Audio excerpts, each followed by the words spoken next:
Hey y'all, it's Heel Heat time. Hi everybody and welcome to Heel Heat. This is our TNA show for the week. My name is George Coles. Let's jump right into it. First off, we're going to start off with the so-so segments. The segments that really you could have lived with or without being on the show. First one was the segment with Eric Young and Joseph Park. Eric Young, if you've watched the show in the past, you know I think he's extremely entertaining. I think this was a little bit forced and convoluted with the presence, the hardcore presence, the thumbtacks, the chair, Janice, trying to bring the Monster Abyss out. Enough already. Just give us Abyss. We already know it's him. I'm tired of it. So that's why it falls in this category.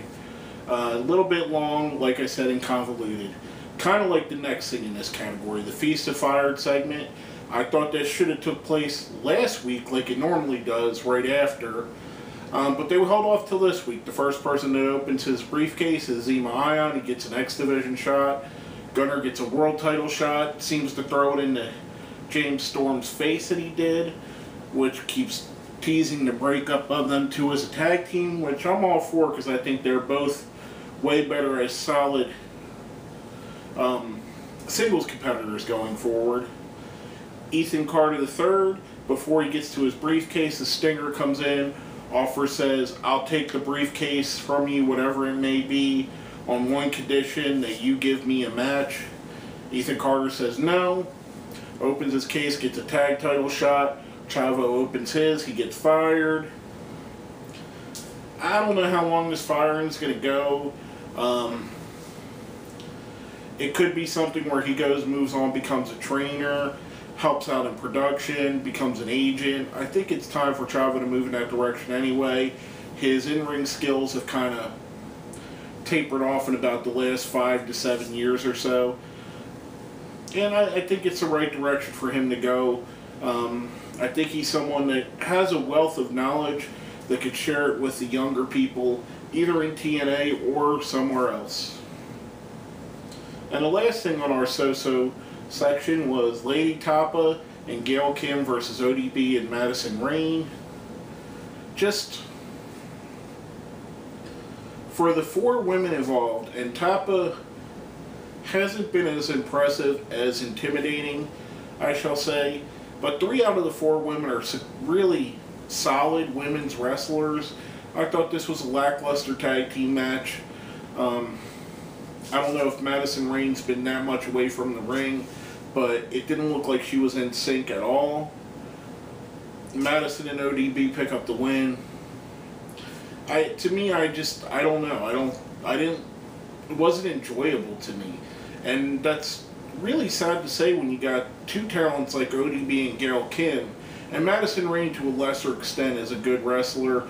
Lady Tapa, I haven't seen enough to know to form a full judgment on her. From what I've seen, I've enjoyed. So, to me, it just let me down a bit.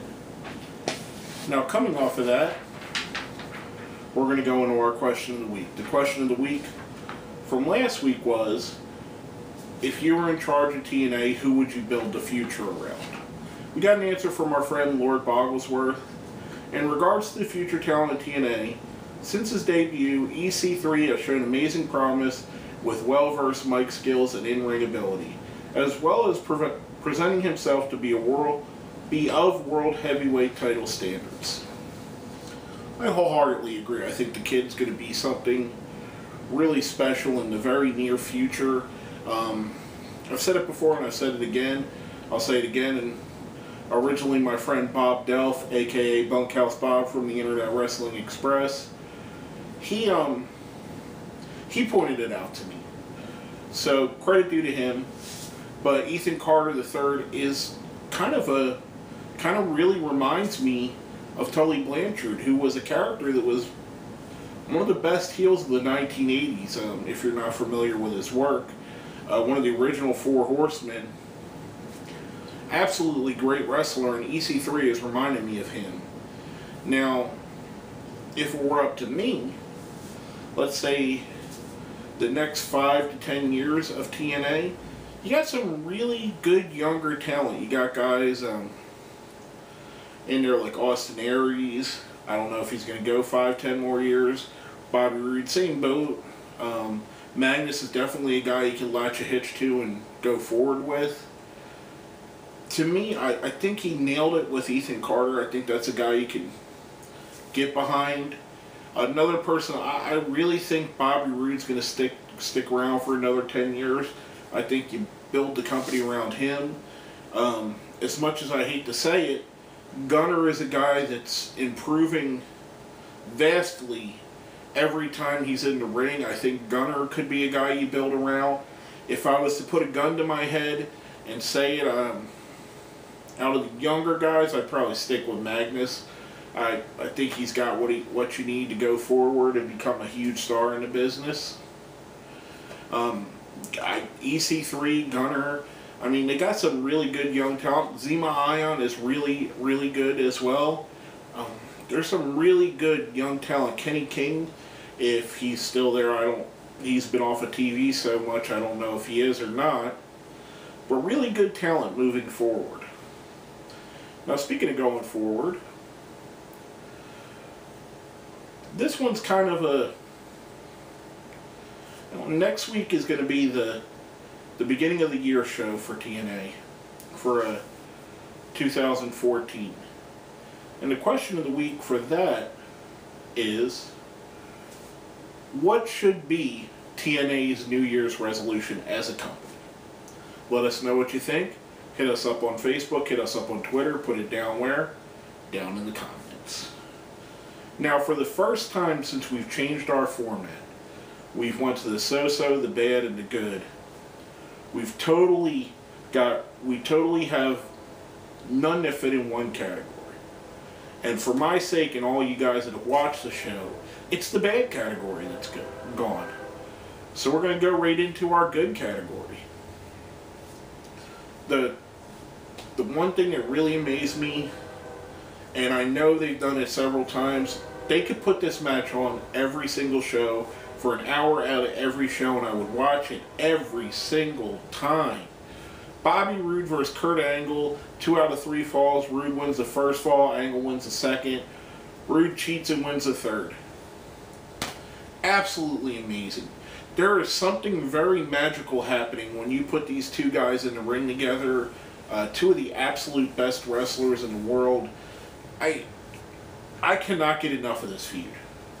I don't care if they feed us 50 more matches. This feud is amazing. And I'm happy for it. I'm happy they're highlighting it going forward. It's really something that TNA can point out and go, this is what we're doing right.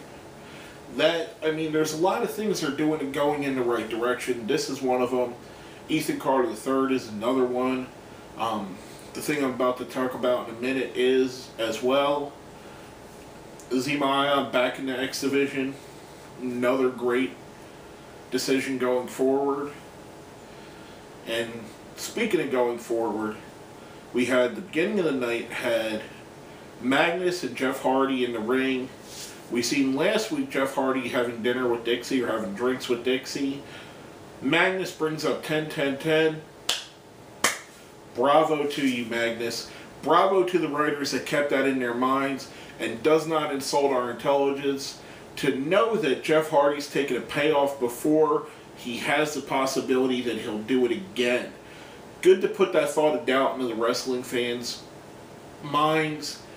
Absolutely astonished that they did that. I thought it was a great way to hype up the main event, which we had a Dixieland cage ladder match, over convoluted.